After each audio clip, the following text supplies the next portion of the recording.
በቅርብ ጊዜ በቴሌግራም ላይ እጅግ አደገኛ የሆነ የአካውንት ጠለፋ እና የማጭበርበር ዘዴ በስፋት እየተሰራጨ ነው። ይሄ ዘዴ ከዚህ በፊትም የነበረ ነው። አሁን ደግሞ እንደ አዲስ ሰው ሁሉ አካውንቱን እየተዘረፈ ይገኛል።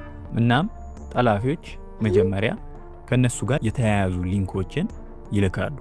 አደገኛ የሚያደርገው ደግሞ እነዚህ መልእክቶች ከማታውቋቸው ሰዎች ብቻ ሳይሆን አካውንታቸው ከተጠለፉ ጓደኞቻችሁ፣ ዘመዶቻችሁ ወይም ደግሞ የምታምኗቸው ሰዎች ሊመጡ ይችላሉ። ሊንኩን እንደከፈታችሁ የቴሌግራም አካውንታችሁ በሰከንዶች ውስጥ በጠላፊዎች ቁጥጥር ስር ሊገባ ይችላል። ነገር ግን ብዙ ጊዜ ሊንኩን በመክፈት ብቻ ሳይሆን ሊንኩ ውስጥ አድ በምታደርጉት ኢንፎ ነው ሀክ የምትደረጉት።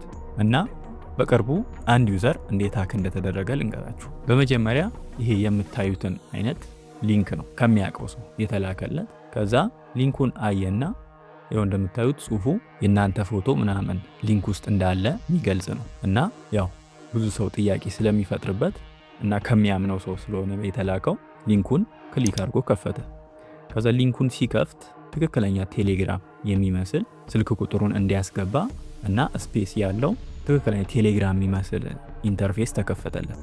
ከዛ እሱ ኢንተርፌስ ላይ ስልክ ቁጥሩን አስገባ። ስልክ ቁጥሩን አስገብቶ በኋላ ኦቲፒ ተልኮልሃል፣ ይሄን ኦቲፒ ደግሞ መልሶ እዚሁ እንዲያስገባ የሚነግር መልእክት እዛው ዌብሳይቱ ላይ አገኘ።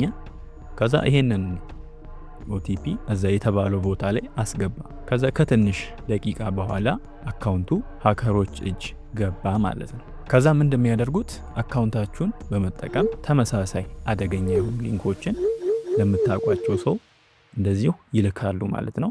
እነሱም ከሚያውቁት ሰው ስለሆነ ሊንኩ የደረሰው እንደዚሁ ተመሳሳይ ጥፋቶችን ያጠፉና አካውንታቸውን ያጣሉ ማለት ነው። እና ይሄ መንገድ በጣም የተለመደና ብዙ ሰዎች አካውንታቸውን እንዲያጡ እና የግል መረጃቸውን ሃከሮች እጅ እንዲወድቅ ሆኖባቸዋል ማለት ነው። ስለዚህ እንዲህ አይነት ችግር እንዳይፈጠርባችሁ እናንተም እንዲህ እንዳይገጥማችሁ ማድረግ ያለባችሁን ነገር ልንገራችሁ። በመጀመሪያ ማድረግ የሌለባችሁ እንዲህ አይነት ሊንኮች ሲላኩ ክሊክ አትበሉ። በቃ የላከላችሁ ሰው ሃክ ተደርጓል ማለት ነው። በቃ ብዙ ጊዜ እንደዛ ይሄ ሊንክ ዝም ብሎ አይላክም።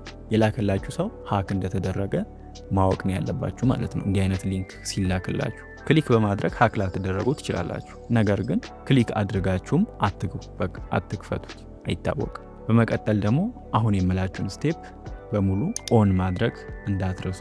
በመጀመሪያ ቴሌግራም ውስጥ ግቡና ከዛ ሴቲንግ ውስጥ ገብታችሁ ከታች ዲቫይስስ የሚለውን ንኩት። ከዛ አክቲቭ ሴሽንስ ላይ የማታውቁት ስልክ ካያችሁ ተርሚኔት አድርጉት። ሁለተኛ ደግሞ ወደ ሴቲንግ ግቡና ከዛ ፕራይቬሲ ቱ ስቴፕ ቬሪፊኬሽን ወይም 2FA ይላል።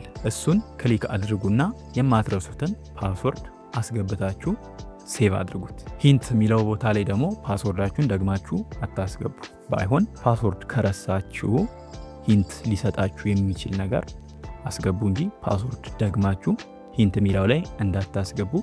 ምክንያቱም ይሄ ብዙ ጊዜ ሰዎች የሚሳሳቱት ነገር ስለሆነ ሃከሮችን ብዙ ጊዜ ይህንን ያውቃሉ እና እዚህ ጋር ተጠንቀቁ።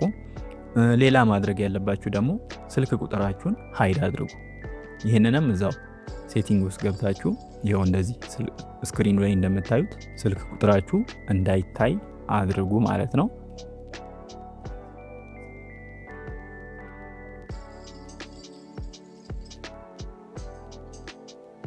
እንደ ተጨማሪ ደግሞ ሴቲንግ ላይ ገብታችሁ ላስት ሲን የሚለው ይሄ አክቲቭ ስትሆኑ የሚያሳየው አላ እሱን ላስት ሲን የሚለውን ተርን ኦፍ ለማንም እንዳይታይ ይኸው እዚህ ስክሪኑ ላይ እንደምታዩት ኦፍ አድርጉ ማለት ነው። ስለዚህ እነዚህን መንገዶች በመጠቀም አካውንታችሁ ቴሌግራም አካውንታችሁ በጠላፊዎች እጅ እንዳይወድቅ መከላከል ትችላላችሁ ማለት ነው። ጥያቄ ካላችሁ ኮመንት ላይ ጻፉልኝ። እንዲህ አይነት ቪዲዮዎችን ሁሌም ስለምለቅ ቻናሉን ሰብስክራይብ ማድረግ እንዳትረሱ። ይመቻችሁ።